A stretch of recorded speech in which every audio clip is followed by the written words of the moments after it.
Hey everyone, Chloe here, and welcome back to my channel. And if you are new here, ladies and lurkers, welcome. So, I wanted to have an open conversation about this very unfortunate but very common cautionary tale of when a woman gets caught up in the time investment or the poverty mindset investment of a long term relationship where she will often end up playing the game to lose.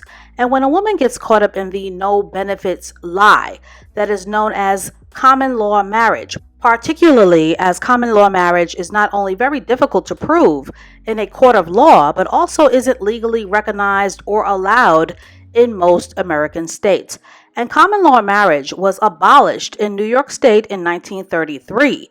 And as a hypergamous marriage tip, I highly suggest to women to use your fingertips to conduct some very basic research about the marriage laws in your respective states and or your respective country. But unfortunately, a lot of women get caught up in the trap of blind loyalty and love, and consequently, a long-term relationship that isn't recognized by the court system or the IRS when you are filling out your taxes. But death has a very funny way of teaching a woman how important it is for her to financially cover herself when in a committed relationship. And estate planning is especially important when you are with a man who has fame and a name and potentially income producing intellectual property. Now, before you keyboard warriors come for me, this is not a character assassination of DMX or his tribe of baby mamas, because I believe that Dark Man X, who was born as Earl Simmons, inherited a lot of trauma and had a very toxic childhood, but he had a good heart. But as many of you know, the late rapper DMX and father of 15 or possibly more children, unfortunately and very sadly, all of a sudden passed away in April of 2021 without life insurance or without a will. And as we all know, the grieving process can be very complicated and very triggering and can be very stressful when it comes to money and making arrangements and the complexities that will involve family, extended family, long lost relatives that weirdly pop up out of the blue, ex-wives, and the many mothers of that man's 11 children. Now, in the beginning stages, especially when death is all of a sudden, lots of niceties and cordialities are exchanged as people are in the beginner stages of paying their final respects.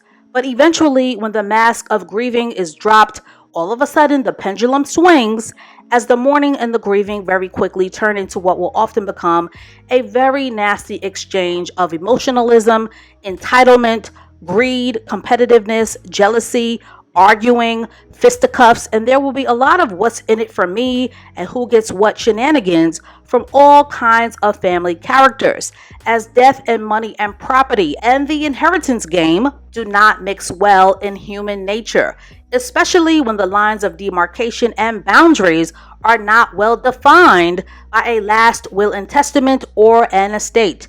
Now, for a bit of a backstory, DMX's fiancée, Desiree Lindstrom, most recently made headlines when she filed courtroom paperwork to be officially declared as the late rapper's common-in-law wife. And for a bit of context, and for those of you who don't know, a common-in-law wife is a term used to describe a woman who lives with her man as a married couple without formally being married. However, in Desiree's case, and in her words, she and DMX have been engaged since 2019 and they share a 5-year-old son. But unfortunately, the judge denied Desiree's request to be recognized as DMX's wife. Now, had Desiree been officially given the official title and status as wife posthumously, she would have immediately acquired primary control of the late rapper's estate, which would include all of his potential future music earnings.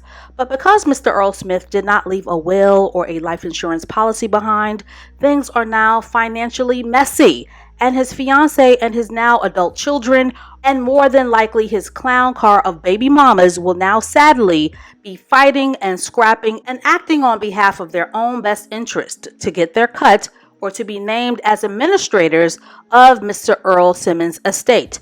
And as a woman, I hate this for Desiree or any woman who finds herself in this position. But this is a rinse, wash, repeat cautionary tale to women who choose to invest their youth, their womanhood, their childbearing years, and their loyalty and wifely duties to a person who doesn't even have the good sense to make it official with you by walking down to a courthouse and saying the words, "I do." Ladies, a provider man should love you enough to not make you fight his family over his assets should he pass on. Because the only people who are now going to eat off of this entire situation are the lawyers. And let this be a vicarious lesson for women to learn that there is always financial hardship in death when there isn't a life insurance policy. And unfortunately, the "I don't need a title" mafia are always the women who deeply regret their lack of standards in the end because they are now financially exposed to the demands of capitalism and the loss of being financially provided for. And all of a sudden, you're the one paying exorbitant fees and unexpected bills. And not only will you be feeling the pain of the loss of that person, but also at the loss of your relationship and your womanhood investment, as the word fiance in death as a status means nothing to the IRS and will simply mean being a glorified live-in girlfriend to the world, which means that in the eyes of the court of law, you are entitled to nothing except a bag of air, which does nothing but compound the hurt of your sadness and your grieving. And before you but diet woke, cherry picking internet lawyers try to argue with me, and don't argue with me, argue with your liver. And please try to come up with something new to be defensive and triggered about when it comes to this issue. Because as a femininity influencer, I've heard every stale defense mechanism that you can think of under the sun. So yes, we all know that not all women want to be married. And yes, we all know that money isn't everything. But all of a sudden, when you are left in the lurch with a meaningless title that won't add up to a hill of beans, when the smoke clears, you will be the first in line trying to get lawyers to validate what your long-term partner could have easily done for you by simply making you his wife. And for those of you who want to lowbrow argue or deflect about marriage not making a difference on whether a man cheats or not, cheating, first and foremost, is not the topic at hand. The topic is about marriage and a man caring enough and being mature enough to make you his legal next of kin. Because at minimum, as a wife, you are entitled to Social Security benefits and decision-making benefits, as life is not only short, as we have learned with Mr. Earl Simmons and his all of a sudden passing, but life is also very unpredictable. And as an aside, this may sting to hear, but a lot of women get caught up in the one-sided loyalty trap of wearing a promise ring, or what is often called a stringing you along ring, that will often give a woman the very false impression that she is already spoken for and is therefore officially off of the market. And this is typically where the forever ever fiance tends to get badly burned, as she slowly starts to realize that his words and his actions have not aligned.